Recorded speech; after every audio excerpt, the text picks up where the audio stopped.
आता इथं ट्विस्ट आहे बरं का. अरे बापरे, कसला?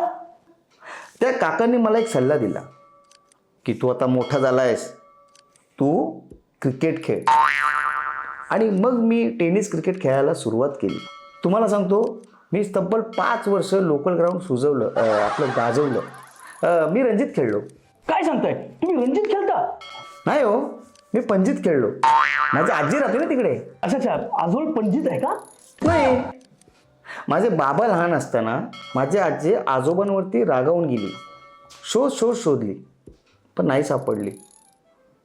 हां, पण 4 वर्षांनी त्या बिचारीचं एक पत्र आलं, सुखरूप आहे म्हणून. देव पावला, मग तर आजोबा लगेच त्यांना आणायला निघाले असतील.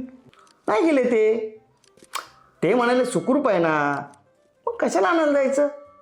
अहो, फार मोठ्या मनाचे होते ते. असं कसं, आणायला हवं ना आजीला. मला वाटतं विषय थोडा भरकटतो. तुमच्यामुळं मध्ये तुम्ही आजी आणता. आली तर आली, आता काय करणार त्याला. हां, तर तुम्हाला माझा पुढचा प्रश्न असा आहे. तुम्ही कसं काय प्रश्न विचारणार? प्रश्न मी विचारणार ना, मी मुलाखत घेतोय ना, मी विचारतो. घ्या ना, विचारा प्रश्न. तुम्ही विचारत नाही, मी म्हटलं आपण विचारावं.